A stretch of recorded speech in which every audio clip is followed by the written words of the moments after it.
Bem, continuando a aula sobre o mercantilismo, nós paramos na parte do mercantilismo inglês, né, retratando o mercantilismo inglês. Nós vimos que o primeiro tipo de mercantilismo que surgiu foi o mercantilismo espanhol e português.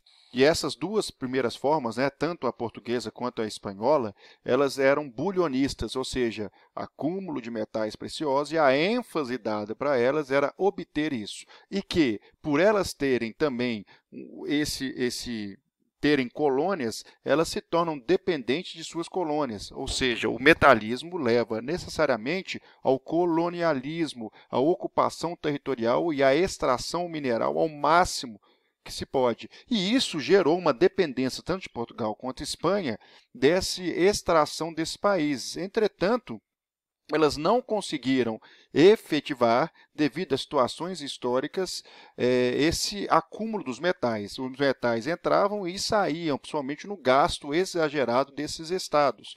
E aí nós estudamos o modelo do século XVII, século XVI, então, bulionista, e do século XVII, o modelo francês, que é o colbertismo, industrialismo, e o modelo inglês, que é o comercialismo, que é a prática da pirataria, do comércio marítimo, principalmente.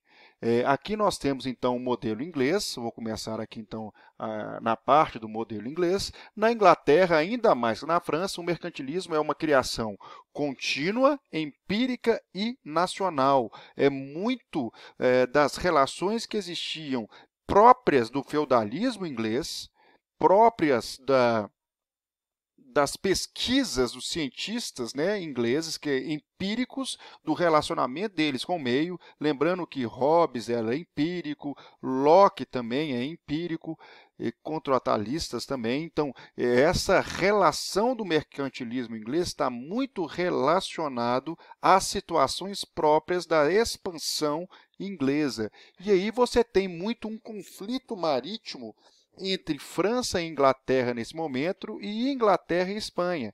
É importante ressaltar aqui que esse conflito vai levar principalmente o Henrique VIII da dinastia Tudor, né, a romper com a sua mulher a espanhola, Catarina.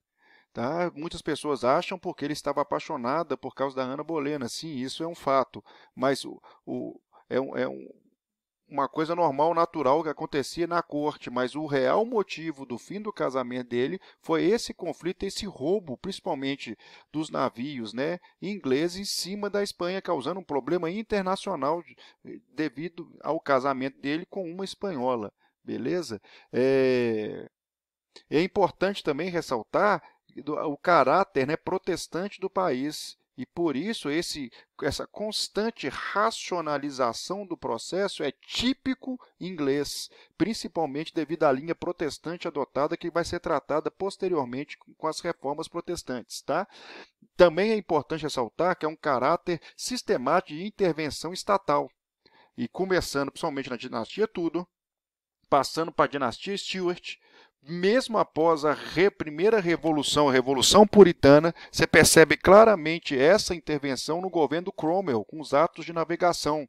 Né? Então, esses sinais vão até 1600, começam anterior, no século XV e XVI, e no século XVII você vê o início disso muito em 1620, né? Quando começa uma crise econômica e a tentativa de recuperar com essa intervenção.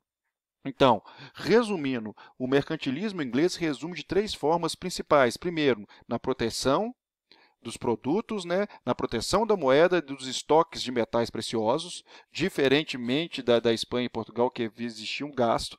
Proteção da produção, né, com linhas de produção, principalmente de uma pré-indústria, e principalmente na ênfase naval, né, do comércio nacional, e os piratas desse momento, principalmente os piratas ingleses, dedicando-se ao tráfico negreiro e principalmente na proteção, na colonização e do roubo de navios. Aqui é legal ressaltar que a pirataria até o século XVII, século XVIII, é tratada como heróis nacionais. Eles conviviam na corte, principalmente da Elizabeth Tudor.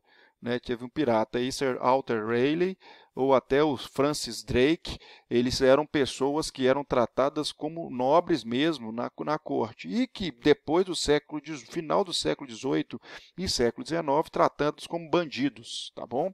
E aí eu fiz um resuminho para vocês entenderem, então, essas práticas mercantilistas, né?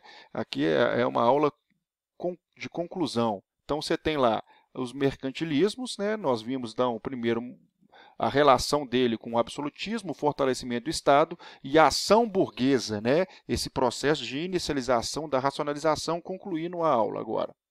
Beleza? Você tem também, então, as características gerais, que é o metalismo, balança comercial favorável, protecionismo. Balança comercial favorável, para quem não lembra, gastar menos, né, e acumular mais, né, vender mais e comprar menos. Então, sempre uma balança positiva.